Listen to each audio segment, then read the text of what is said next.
Ah, ok. Je pense qu'aujourd'hui, j'ai appelé 100 personnes. Vraiment, ça devient fatigant.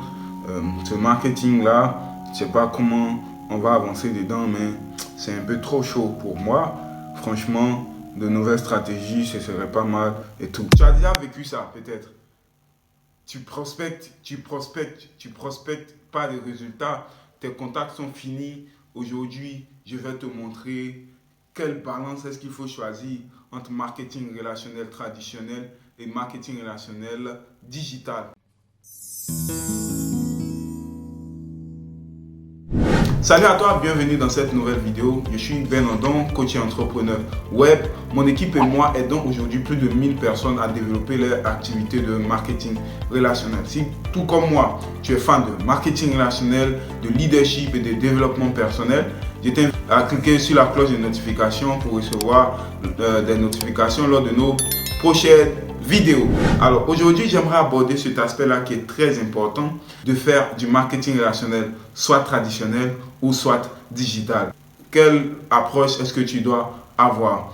Au cours de ma petite aventure dans l'industrie du marketing relationnel, ça va faire maintenant, si je calcule bien, ça va faire plus de 2 ans que je suis dans l'industrie, mais ça fait exactement 8 mois que je travaille réellement, on va dire même 6 mois que je travaille réellement, parce que les 1 an, 6 mois, les premières années ont été dédiées au développement du système et aujourd'hui, on est beaucoup plus à l'aise à parler de business autour de nous.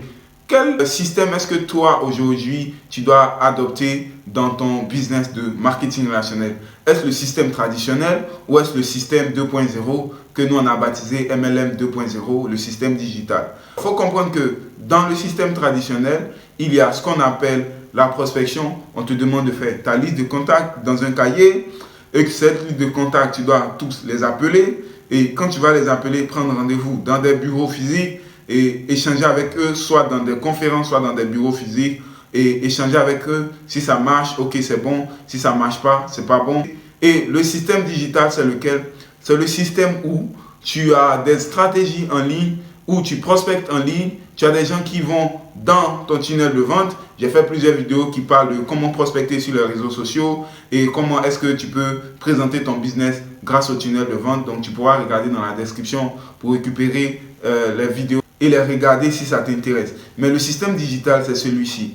Je développe mon activité depuis Internet. J'ai des stratégies en ligne en place et j'ai beaucoup plus de personnes qui me contactent. Quelle stratégie est-ce qu'il faut adopter? Je te donne mon expérience personnelle.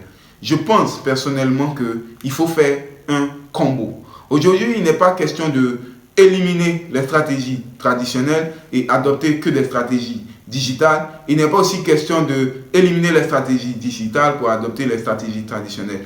Aujourd'hui, il est question de faire un brassage, un mix, un merge des deux stratégies.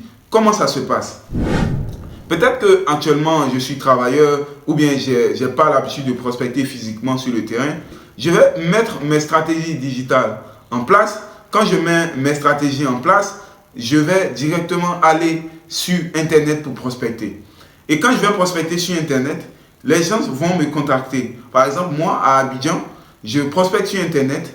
Quand les gens me contactent et qu'ils m'appellent ou ils m'écrivent, s'ils me contactent de la Côte d'Ivoire ou des 22 pays où nous avons des partenaires de l'équipe, qu'est-ce que je fais? Je mets ces personnes en contact avec ces partenaires qui sont sur place en m'assurant que mes prospects-là aient déjà compris le business. Donc, ils vont se rendre sur place et bien évidemment, quand tu te rends sur place, c'est stratégie traditionnelle, ce n'est pas digital, c'est physique. Donc, quand ils se rendent sur place, ils vont aller échanger avec mes partenaires pour pouvoir confirmer que ce que je leur ai dit en ligne est vrai. Donc, ça fait un combo parfait, ça équilibre tout à fait les deux bords. Les stratégies en ligne me permettent d'avoir beaucoup plus de personnes, ça je le confirme.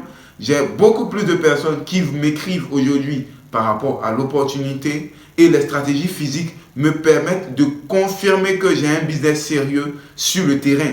Donc, si tu veux avoir d'excellents résultats, il te faut combiner ces deux stratégies. Tu dois à la fois prospecter en ligne et prospecter physiquement. Donc, pour prospecter physiquement, il y a des stratégies. Et prospecter en ligne, il y a tout un système à mettre en place pour que ta prospection soit beaucoup plus réussie. Et j'ai fait la vidéo, rendez-vous dans la description pour pouvoir découvrir. Voici un peu comment tu peux développer cette activité en utilisant les deux outils. Il n'est pas question de traditionnel ou digital, c'est juste que le digital te permet d'avoir accès à beaucoup plus de personnes, de présenter ton opportunité à beaucoup plus de personnes, et le digital aussi te permet d'être à la une, d'être à l'actualité. Parce qu'aujourd'hui, on parle de web, on parle de digital, on parle même de l'intelligence artificielle. Donc avec le digital, tu vas pouvoir utiliser tous ces outils pour développer. Mais avec le traditionnel aussi, tu vas pouvoir rencontrer des gens physiquement, parce que notre business demande aussi de la présence physique, de l'échange, de la chaleur, parce que c'est des hommes qui font l'activité. Donc il te faut échanger avec ces personnes